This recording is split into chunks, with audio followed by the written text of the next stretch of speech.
Hi నమస్తే, నేను మీ journalist రెహమాన్ని. Krishnalanka police station సంచలనం సృష్టించినటువంటి గాదె సాయి కృష్ణ మొత్తానికి ఇది లాకప్ డెత్ అని చెప్పి తేలినటువంటి పరిస్థితి.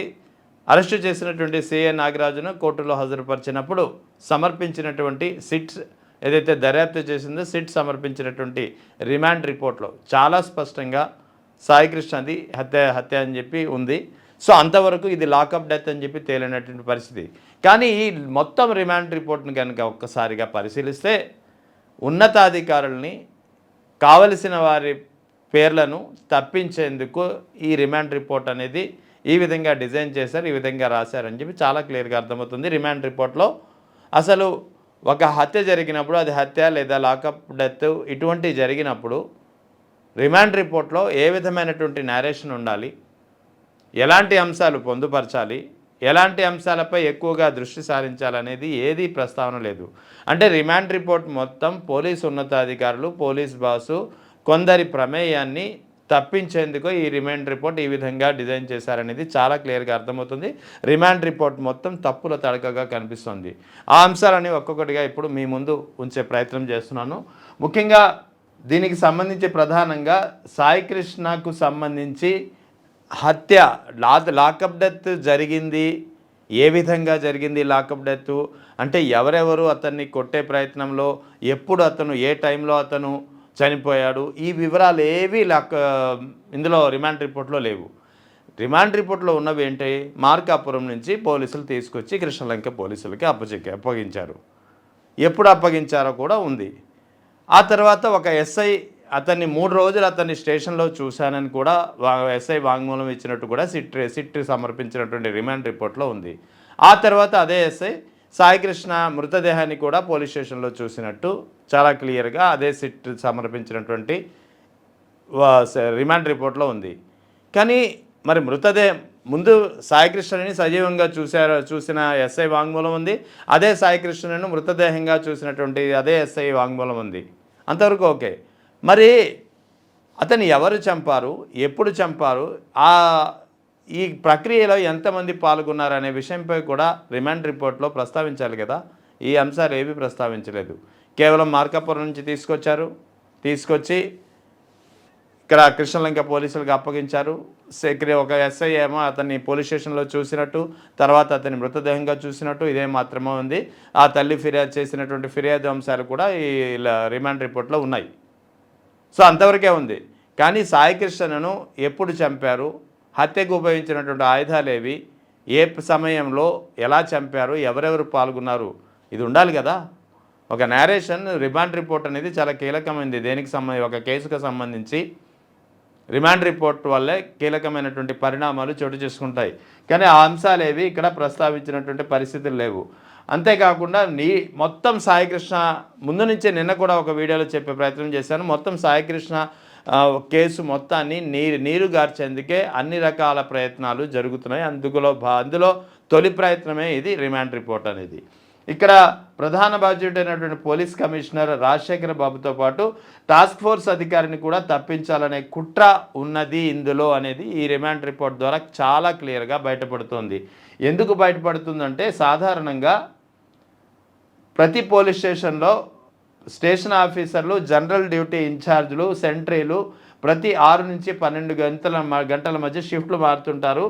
అలా షిఫ్ట్లు మారే సమయంలో లాకప్లో ఎవరెవరు ఉన్నారు, లాకప్లో ఉంచిన వారి వివరాల్ని లాకప్ డైరీ అనేది ఉంటుంది, స్టేషన్ డైరీ ఉంటుంది, జనరల్ డైరీలో రాయాల్సి ఉంటుంది. మరి ఈ జనరల్ డైరీలో సాయికృష్ణ వ్యవహారాలు, సాయికృష్ణకు సంబంధించినటువంటి విషయాలు ఎందుకు రాయలేదు, ఈ దిశగా సిట్ విచారించిందా లేదా, ఈ అంశాలేవి రిమాండ్ రిపోర్ట్లో ఎందుకు ప్రస్తావించలేదు, ఇది ప్రధానమైనటువంటి ప్రశ్న. ఇక రెండవది general diary, station diary, lockup register, custody register, prisoner movement register, visitors register, sentry register, arrest రికార్డులు ఇవన్నీ కీలకం. ఇవన్నీ లేకుండా ఎందుకు రిమాండ్ రిపోర్ట్ అనేది తయారైంది, వీటిపై అసలు కనీసం సిట్ అధికారులు విచారించే పని కూడా చేశారా లేదా అనేది ప్రధానమైనటువంటి అనుమానం. ముఖ్యంగా సాయికృష్ణకు వ్యతిరేకంగా ఎన్బిడబ్ల్యూ వారెంట్ అనేది ఇక్కడ అతన్ని తీసుకొచ్చారంటున్నారు. తీసుకొచ్చినప్పుడు దేనికి తీసుకొచ్చారని చెప్పి రాసే రిమాండ్ రిపోర్ట్లో ఎన్బిడబ్ల్యూ వారెంట్ ఉందని చెప్పి. సాధారణంగా ఎన్బిడబ్ల్యూ వారెంట్ ఉన్నప్పుడు ఎన్బిడబ్ల్యూపై తీసుకునే ప్రతి చర్యల్ని అంటే ఏదైనా వ్యక్తి ఎన్బిడబ్ల్యూ వారెంట్ ఉంటే ఆ ఎన్బిడబ్ల్యూ వారెంట్ ఉన్నటువంటి వ్యక్తిపై ఆ వ్యక్తి గురించి ఆచూకీ గాలిస్తున్నటువంటి స్టేటస్ కానీ, లేదా ఆ వ్యక్తిని ఒకవేళ పట్టుకుంటే ఆ పట్టుకున్నటువంటి స్టేటస్ కానీ, ఆ వ్యక్తిని తీసుకొచ్చి కోర్టులో హాజరుపరిస్తే కోర్టులో హాజరుపరిచినటువంటి స్టేటస్ కానీ, లేదా ఆ వ్యక్తిపై ఎఫ్ఐఆర్ నమోదు చేసిన తర్వాత అంటే కేసు రిజిస్టర్ చేసిన తర్వాత ఆ కేసుకు సంబంధించిన వివరాలు కానీ ఎప్పటికప్పుడు పోలీస్ కమిషనర్కు అక్కడ ఉన్నటువంటి పోలీస్ కమిషనర్ లేదా ఒక ఎస్పీ ర్యాంక్ అధికారి ఉంటే ఎస్పీ ర్యాంక్ అందజేయడం అనేది ఒక సాధారణంగా జరిగే ప్రక్రియ ఇది. కానీ ఇక్కడ ఈ ప్రక్రియ ఎక్కడ ఫాలో అయినట్లేదు. ఎందుకంటే పెండింగ్లో ఉన్నటువంటి ఎన్బిడబ్ల్యూలు వాటిపై తీసుకున్న చర్యల్ని పోలీస్ కమిషనర్కు ప్రతిరోజు నివేదించే పరిస్థితి సాయికృష్ణ విషయంలో ఎందుకు జరగలేదు, ఈ విషయాన్ని ఎందుకు రిమాండ్ రిపోర్ట్లో ప్రస్తావించలేదు, రిమాండ్ రిపోర్ట్లో ముఖ్యంగా సిట్ ఆ దిశగా కనీసం ఆలోచించిందా లేదా కేవలం అది కమిషనర్ ఆఫ్ పోలీస్ పరిధి కాబట్టి వదిలేసిందా, ఇదొక మరో కీలకమైనటువంటి అనుమానం. ఎన్బిడబ్ల్యూ తీసుకుంటే అదుపులో తీసుకుంటే న్యాయస్థానంలో ఎప్పుడు ప్రవేశపెడతారనేది ప్రశ్నించాలి. ఎందుకంటే ఒకవేళ నిజంగానే కమిషనర్ ఆఫ్ పోలీస్కి ఈ వివరాలన్నీ తెలిసి ఉంటే ఈ వివరాలన్నీ ఎప్పటికప్పుడు కృష్ణలంక పోలీసులు కానీ టాస్క్ ఫోర్స్ పోలీసులు కానీ ఆయనకు చెప్పి ఉంటే వివరాలు అందజేసి ఉంటే మరి మీకు ఎప్పుడు న్యాయస్థానంలో ప్రవేశపెడతారనేది ప్రశ్నించాల్సినటువంటి బాధ్యత కమిషనర్పై ఉంది. కానీ ఆయన ఎందుకు ప్రశ్నించలేదు? ఒకవేళ ప్రశ్నించి ఉంటే 3 రోజులు అతను సాయికృష్ణ స్టేషన్లో ఎందుకు ఉంటాడు ఒక ఎస్ఐ ఇచ్చినటువంటి వాంగ్మూలం ప్రకారం? ఎందుకంటే ఎన్బిడబ్ల్యూ వారెంట్ అనేది ఒకసారి ఇష్యూ అయిన తర్వాత ఆ వ్యక్తిని కనుక పట్టుకుంటే ఎన్బిడబ్ల్యూ వారెంట్ జారీ అయినటువంటి వ్యక్తిని పట్టుకున్నటువంటి వెంటనే ఇమీడియట్గా ఒకవేళ రాత్రి సమయం అయితే రాత్రి సమయం కాకుండా మరుసటి రోజు వెంటనే ఇమీడియట్గా వితౌట్ ఎనీ డిలే వెంటనే మేజిస్ట్రేట్ ముందు కోర్టులో హాజరుపరచాల్సిన అవసరం ఉంది. ఈ విషయం కమిషనర్ ఆఫ్ పోలీస్కు తెలియంది కాదు.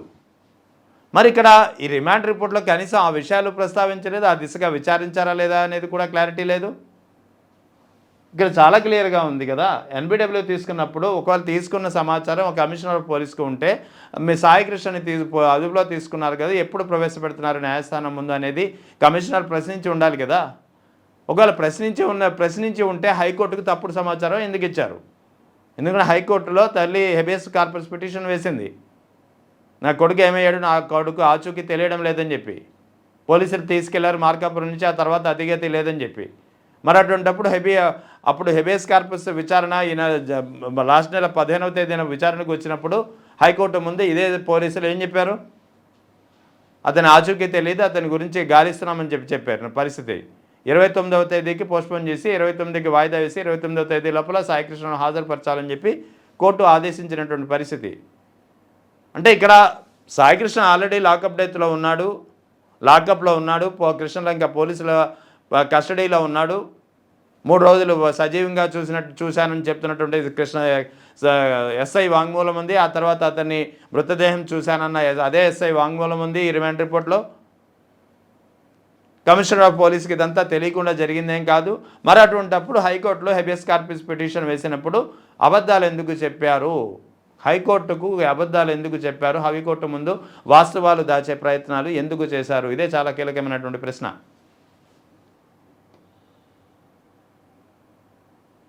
సాయికృష్ణ ఆచూకీ తమకు తెలియదని కొద్ది రోజుల క్రితం న్యాయస్థానానికి సమర్పించినటువంటి నివేదికలో ఉద్దేశపూర్వకంగానే అబద్ధాలు చెప్పారా? అలా చెబితే అందుకు కమిషనర్ ఆఫ్ పోలీస్తో పాటు విజయవాడ పోలీసులు మొత్తం కూడా అంటే ఆ కృష్ణలంక పోలీసులు కానీ ఇతర ఉన్నతాధికారులు కానీ బాధ్యులు అవుతారు కదా. లేక టాస్క్ ఫోర్స్ పోలీసులు సాయికృష్ణను నాగరాజుకు అప్పగించినట్టు చెబుతున్నటువంటి రికార్డులు ట్యాంపర్ చేసి ఉండవచ్చు. అధికారులు రికార్డులను ట్యాంపర్ చేయడం అనేది మరింత తీవ్రమైనటువంటి నేరం. దీనికి బాధ్యత సిపి వహించాల్సి ఉంటుంది, టాస్క్ ఫోర్స్ పోలీసులు వహించాల్సి ఉంటుంది. సో ఇక్కడ ఓవరాల్ ఎపిసోడ్లో ప్రధానంగా ఈ రిమాండ్ రిపోర్ట్లో వస్తున్నటువంటి అనుమానాలు, ఒకటి సాయికృష్ణను చంపడానికి మోటివ్ ఏంటి, చాలా కీలకమైంది, మోటివ్ ఉండాలి అక్కడ. రెండవది సాయికృష్ణను చంపిన సమయం ఏది, చంపిన ప్రదేశం ఏది. నాలుగవది సాయికృష్ణను ఎవరెవరు చంపారు, ఎప్పుడు చంపారు, ఎలా చంపారు, అదొకటి. ఆ తర్వాత సాయికృష్ణ మృతదేహం అనేది ఏమైంది. సింపుల్గా 13వ రిమాండ్ రిపోర్ట్కి సంబంధించినటువంటి పేజ్ నెంబర్ 13లో లాస్ట్ పాయింట్లో ఒక విషయాన్ని వదిలేశారు. సాయికృష్ణకి సంబంధించి వేరే బోర్డ్స్ అనేది టిల్ డేట్ తెలియలేదని చెప్పి ఎలా చెప్తారు? సిఏ నాగరాజు నా కస్టడీలో తీసుకున్నారు, ఆ సంబంధిత కృష్ణలంక పోలీస్ స్టేషన్లోనే అతన్ని మృతదేహం చూసినట్టు ఒక ఎస్ఐ వాంగ్మూలం ఉంది మీ రిమాండ్ రిపోర్ట్లో. మరి అటువంటప్పుడు మా నాగరాజు మృతదేహం అదే సాయికృష్ణ మృతదేహం ఏమైందనే విషయాన్ని కనీసం సిట్ అధికారులు దర్యాప్తు చేసినటువంటి సిట్ అధికారులు ఎందుకు ప్రశ్నించలేదు? ఆ దిశగా అసలు ప్రశ్నించారా లేదా? మరి ఏం ప్రశ్నించారని చెప్పి హడావిడిగా ఒక రిమాండ్ రిపోర్టు 16 పేజీల రిమాండ్ రిపోర్ట్ తయారు చేసి మీరు కోర్టుకు హాజరుపరిచేసి చేతులు దులుపుకునే ప్రయత్నం చేస్తున్నారా? ఇదే ప్రధానమైనటువంటి అనుమానాలు పెద్ద ఎత్తున వినిపిస్తున్నాయి. అంటే కేవలం ఇక్కడ ఓవరాల్ ఎపిసోడ్లో ఇందాక నుంచి మీకు చెప్తున్నట్టు సాయికృష్ణను చంపడానికి అవసరమైనటువంటి మోటివ్ ఏది, ఏ మోటివ్తో చంపారు, సాయికృష్ణను ఎన్బిడబ్ల్యూ మీద కనుక అరెస్ట్ చేసి ఉంటే ఎన్బిడబ్ల్యూపై అరెస్ట్ చేసినటువంటి విషయాన్ని అరెస్ట్ చేసినప్పుడు వెంటనే కోర్టు ముందు ఎందుకు హాజరుపరచలేదు? తర్వాత సాయికృష్ణను లాకప్ డెత్ అని చెప్పి ఇక్కడ రిమాండ్ రిపోర్ట్లో తేలుతున్నటువంటి నేపథ్యంలో సాయికృష్ణ మృతదేహం ఏమైంది అనే దిశగా విచారణ ఎందుకు జరపలేదు? తర్వాత హైకోర్టు ముందు వాస్తవాలు ఎందుకు దాచారు? ఇక్కడ రిమాండ్ రిపోర్ట్లో చాలా క్లియర్గా ఉంది. ఎప్పుడు అతన్ని తీసుకొచ్చారు, ఎప్పుడు అతని డెడ్ బాడీ ఏఎస్ఐ ఎప్పుడు చూశాడు అనేది కూడా క్లియర్గా ఉంది ఇక్కడ. మరి అటువంటిప్పుడు హైకోర్టు దగ్గర మీరు వాస్తవాలు ఎందుకు దాచారు? హైకోర్టుకు అబద్ధాలు ఎందుకు చెప్పారు? ఇది కోర్టు ధిక్కారణ నేరం కాదా? సో ఇవన్నీ కనిపిస్తున్నాయి ఇక్కడ.